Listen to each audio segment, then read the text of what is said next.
کرم کی بارشیں ہو رہی ہیں، حفظان کرام جہاں تشریف فرما ہے۔ اب مفتی صاحب کا بیان شروع ہونے سے پہلے بڑی اہم بات ذرا غور سے طلب کی سنیے گا۔ میرے آقا علیہ السلام کی بارگاہ میں صحابہ کرام رضوان موجود تھے۔ آقا علیہ السلام نے فرمایا جس نے میرے غصہ کی زیارت کی گویا کہ اس نے میری ہی زیارت کی۔ صحابہ کرام رضوان نے پوچھا یا رسول اللہ آپ کے غصہ کون ہے؟ تو آقا علیہ السلام نے فرمایا میری امت کے علماء کرام میرے غصہ میں سے ہیں۔ تو جنہوں نے عالم دین کی زیارت کی گویا کہ آقا علیہ السلام کی زیارت کی۔ آقا علیہ السلام یوں ارشاد فرما رہے ہیں۔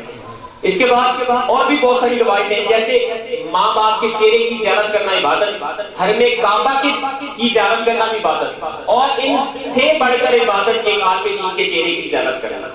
تو الحمدللہ ہم ڈبل مزے لوٹیں گے، ان کی زیارت بھی کریں گے، ان کے مفروضات سے، ان کی تعلیمات سے اپنے دل کے جو ہمارا گلشن ہے اس کو بھی انشاءاللہ کھلانے کی کوشش کریں گے۔ تو میں دعوت دیتا ہوں شیخ الحدیث حضرت علامہ مولانا مفتی شہباز ظفر صاحب مدد اللہ العالی اپنی مفروضات سے، اپنی تعلیمات سے ہمارے دل کا گلشن پھیلائیں۔ الحمدللہ رب العالمین والصلاة والسلام علی سید الانبیاء والمرسلین، اما بعد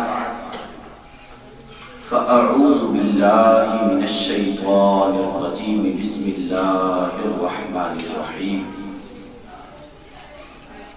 قال اللہ تبارک و تعالی فی کلامہ المجید، ان ھذا القرآن یہدی للتی ہی اقوم۔ صدق اللہ المولانا العظیم وصدق رسولہ النبی الکریم الامین۔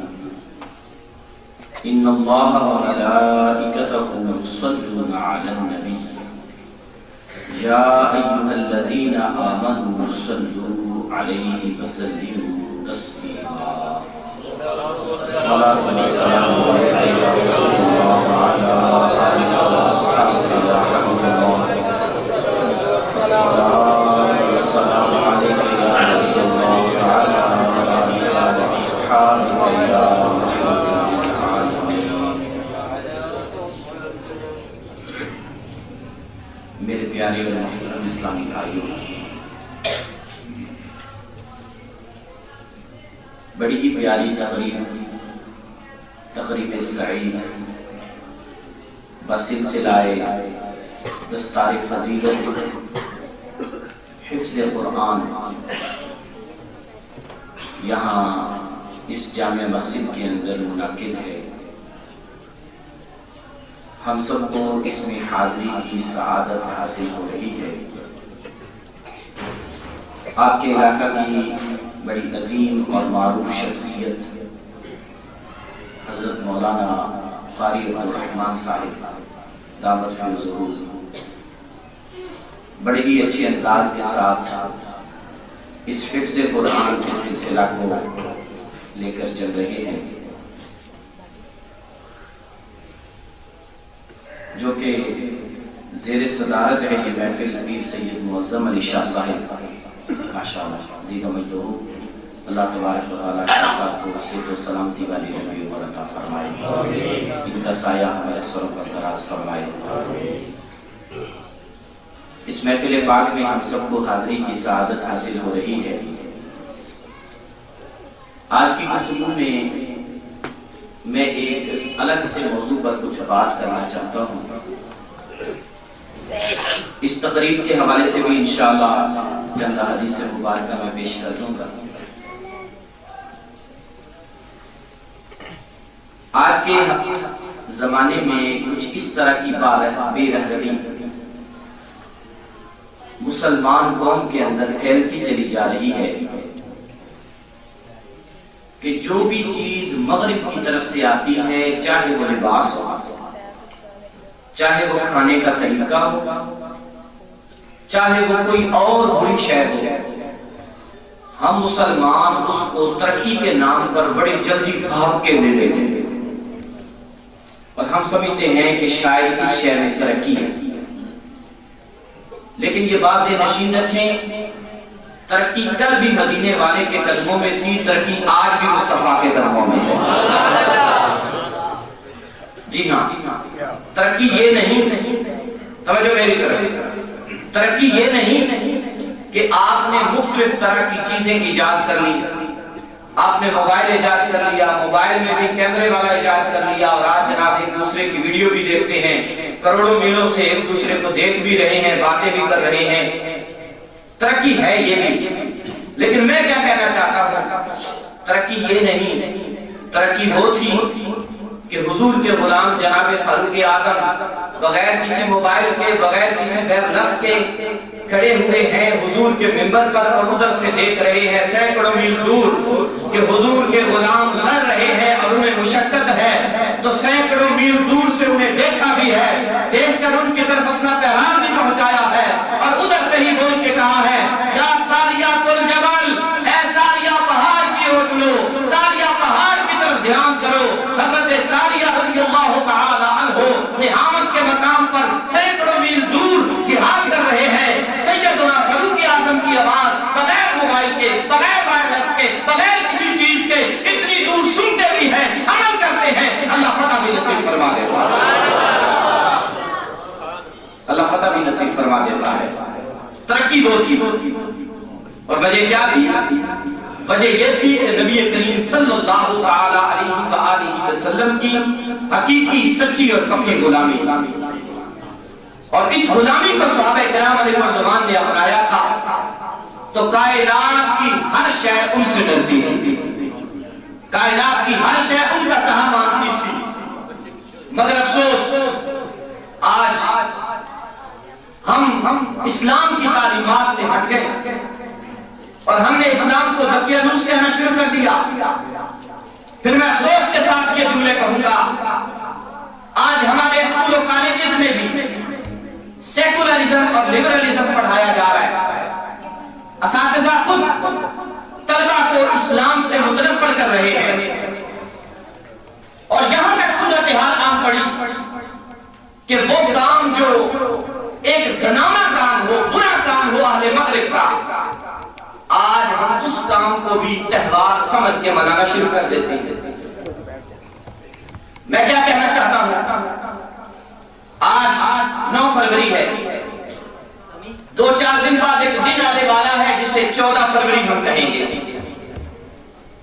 بالخصوص نوجوان جانتے ہیں، ویلنٹائن ڈے اسے کہا جاتا ہے اہل مغرب کی اصطلاح میں، اور معاذ اللہ ثم معاذ اللہ اس دن کو محبت کے نام پہ منایا جاتا ہے، اور اس محبت سے مراد وہ محبت نہیں جو باپ کو اولاد سے ہوتی ہے، وہ محبت نہیں جو اولاد کو ماں سے ہوتی ہے، وہ محبت نہیں جو شوہر کو بیوی سے ہوتی ہے، بلکہ معاذ اللہ ثم معاذ اللہ بے رحمی والی محبت،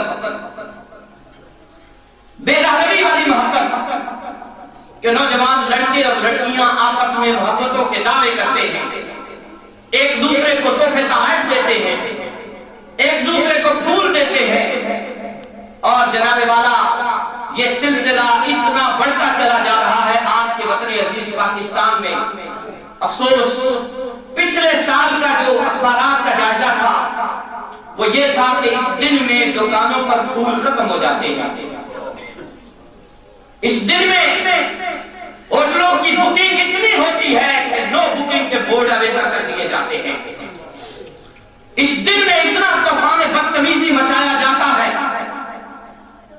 کہ معاذ اللہ ثم معاذ اللہ شرابیں بکتی ہیں اور بدکاریاں ہوتی ہیں، اور کیا کچھ محبت کے نام پہ ہوتا ہے الامان والحفیظ۔ خدا را ہم مسلمان ہیں، بے لگامے نہیں جو جی میں آئے کرتے پھرے، ہمارے منہ میں قرآن و حدیث کی لگام ہے، ہم وہی کرنے کے مجاز ہیں جو ہمیں رسول اللہ نے حکم ارشاد فرمایا، جو ہمیں ہمارے قرآن نے حکم دیا ہے، ہم بے رحمی والے نہیں۔ اور اس کی مین ریزن، مین وجہ، سب سے بڑا پراپوگنڈا آج کا میڈیا، یہ میڈیا مغرب کا زر خرید غلام ہے، اسے ڈالر ملتے ہیں، جی ہاں، اور ان ڈالروں کی وجہ سے یہ میڈیا ان برے برے گھنونے تہواروں کو بھی ہمارے اندر لے کے آتا ہے۔ جی ہاں، آپ نے دیکھا ہوگا، ہو سکتا ہے ابھی سے میڈیا پر یہ آنا شروع ہو گیا ہو کہ اتنے دن رہ گئے، اتنے دن رہ گئے، اور جب وہ دن آتا ہے تو چاہے جائے کہ ہم اس دن کے خلاف بولیں، ہمارا میڈیا اس دن کے خلاف بات کرے، ایسا نہیں ہوتا، بلکہ معاذ اللہ یہ دکھایا جاتا ہے کہ فلاں شہر میں کیا ہو رہا ہے، فلاں شہر میں کیا ہو رہا ہے۔ نوجوان لڑکوں سے بھی جناب والا لڑکیوں سے بھی جا کر انٹرویو کیے جاتے ہیں اور وہ سارے کے سارے چینلوں پر چلائے جاتے ہیں، وہ سارے کے سارے چینلوں پر چلائے جاتے ہیں۔ ہائے افسوس، قرآن کریم نے ہمیں کیا حکم ارشاد فرمایا؟ سورہ نور پارہ نمبر 18 آیت نمبر 30 اس آیت کے اندر اللہ رب العالمین پیارے حبیب علیہ السلام کو حکم ارشاد فرماتا ہے، قُلْ لِلْمُؤْمِنِينَ يَغُضُّوا مِنْ أَبْصَارِهِمْ، حبیب پیارے مومنین کو ارشاد فرما دیجئے، مومن مردوں کو، کہ وہ اپنی نگاہوں کو نیچا رکھیں، اپنی نگاہوں کو نیچا رکھیں۔ اور اگلی آیت 31 نمبر آیت میں مومن عورتوں کو حکم دیا گیا، اور مومنہ عورتوں کو حکم فرما دیجئے کہ وہ بھی اپنی نگاہوں کو جھکا کے رکھیں۔ مومنہ عورتوں کو یہ بھی حکم دیجئے کہ وہ اپنے جسم پر چادر کے ساتھ پردہ کریں اور اپنی زینت، زیب و زینت غیر مردوں کے سامنے نہ کھولیں، غیر مردوں کو نہ دکھائیں۔ یہ قرآن کریم کا مفہوم ہے جو قرآن کریم میں اللہ رب العالمین نے ہمیں حکم ارشاد فرمایا۔ اور دوسرے مقام پر سورہ احزاب میں اللہ رب العالمین نبی کریم علیہ السلام سے خطاب کرتے ہوئے ارشاد فرماتا ہے، اے نبی صلی اللہ علیہ وسلم اپنی ازواج اور اپنی بیٹیوں اور مسلمان عورتوں سے فرما دیجئے کہ اپنے چہرے پر اپنی چادر کا پلو ڈالے رکھیں اور گھروں میں خیریت رہیں، زمانہ جاہلیت کی طرح باہر بے پردہ نہ پھریں، گھروں میں خیریت رہیں، زمانہ جاہلیت کی طرح باہر بے پردہ نہ پھریں۔ مگر افسوس اس بات کی طرف کسی کی توجہ نہیں۔ آج کہا کیا جاتا ہے اور ٹی ویوں پر بیٹھ کر باتیں کیا ہوتی ہیں، عورت کو قید کیا جا رہا ہے، عورت کی آزادی چھینی جا رہی ہے، اس کو باہر نہیں نکلنے دیا جا رہا جی۔ افسوس کے ساتھ معذرت سے میں کہوں گا، میرا یہ جملہ بڑے دھیان سے سنیے گا، یہ لوگ عورت کے خیر خواہ نہیں، یہ عورت کو آزادی نہیں لے کے دینا چاہتے، یہ عورت تک پہنچنے کی آزادی چاہتے ہیں، عورت تک پہنچنے کی آزادی چاہتے ہیں کہ عورت بے پردہ باہر آئے، عورت پردہ نہ کرے، عورت نکاح نہ کرے، عورت باہر آئے، مردوں کی طرح گھومے پھرے، مردوں میں جناب والا سارا کچھ ہو، یہ چاہتا ہے یہ مغرب۔ اور وہ اسلام کے لیے جو کچھ بھی کوشش کر رہا ہے، ہو سکتا ہے کسی حد تک وہ اس میں کامیابی ہو گیا، لیکن افسوس ہمیں تو اس چیز کی فکر ہی نہیں ہے، ہمیں تو اس چیز کی پرواہ ہے۔ پردہ کی کتنی اہمیت ہے، کس قدر ضروری ہے پردہ؟ جی ہاں، اسلامی معاشرے کے اندر اس خاتون کو عزت کی نگاہ سے دیکھا جاتا ہے جو پردے والی ہوتی ہے۔ مجھے بتائیے کہ ایسا ہے کہ نہیں؟ عزت کی نگاہ سے دیکھا جاتا ہے پردے والی خاتون کو، اس کے مد مقابل بے پردہ خاتون کو وہ عزت اور وہ مرتبہ نہیں دیا جاتا۔ اسلامی معاشرہ بھی خواتین کو، پردے والی خواتین کو عزت دیتا ہے کیونکہ انہیں عزت اور احترام اللہ کے رسول نے عطا فرمایا۔ تو عزت اور احترام دیتا ہے یہ اسلامی معاشرہ اور پردہ، مگر افسوس آج کل کے لوگوں کو سمجھ نہیں آتی اور وہ سمجھتے ہیں کہ شاید ہم اگر ان کے ساتھ نہ چلے تو ہم پیچھے رہ جائیں گے، ہم پیچھے رہ جائیں گے، زمانے کے ساتھ چلنا پڑتا ہے۔ معاذ اللہ سبحان معاذ اللہ، جوں فیشن آتا ہے، مغرب کی طرف سے فیشن آیا کہ ہاتھ بازو پہنو، مرد کا شرٹ پہنتے تھے، عورتوں نے بھی بازو ہاتھ کر لیے، کوئی فکر نہیں، کوئی پرواہ نہیں۔ اور خدا کی قسم حدیث سنیے، نبی رحمت صلی اللہ علیہ وسلم نے ارشاد فرمایا، قرب قیامت میں کچھ لوگ ایسے آئیں گے جنہیں اللہ رب العالمین اوندھا